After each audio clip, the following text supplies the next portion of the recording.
Anda termasuk sangat tajam ya, menusuk ke saya ya. Anda berkata saya harus belajar 100 tahun lagi. Betul itu. Ya. Tapi menurut saya, Andalah yang harus belajar 100 tahun lagi. Ya. Kalau begitu, Pak Pendeta tolong tunjukkan kepada saya kitab Yesaya di pembukaan penglihatan kepada Yesaya bin Amos ini. Baik.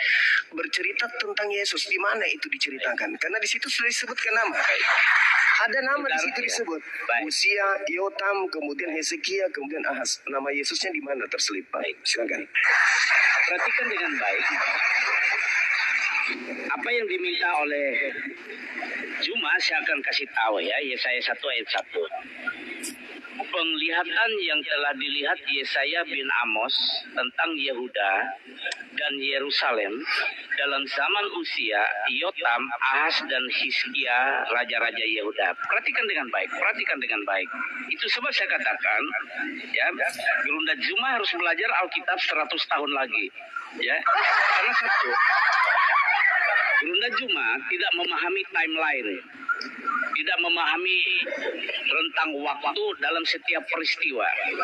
Ya, rentang waktu dalam setiap peristiwa itu sebenarnya runtut, berurutan, tidak tumpang tindih, bolak-balik. Itu satu. Jadi saya harus kasih tahu meskipun tidak enak ini ya, dengan apresiasi saya katakan Bang Juma tidak tepat di dalam timeline ya, di dalam rentang waktu yang bercerita tentang waktu dan konteks dan peristiwa dalam Alkitab. Kemudian ketika Yesaya berkata di dalam Yesaya pasal 1 ayat 1, penglihatan yang telah dilihat Yesaya bin Amos tentang Yehuda dan Yerusalem, tahukah Gerunda Juma, ketika Yesaya mendapat penglihatan, mendapat pewahyuan tentang Yehuda dan Yerusalem, dia melihat sesuatu yang akan terjadi ke depan di Yehuda dan di Yerusalem. Dan dia akan melihat di wilayah Yehuda itu, di Bethlehem itulah Kristus lahir, dan ia melihat di Yerusalem, dan di sekitar Yerusalem itulah Yesus diadili dan kemudian dia disalibkan.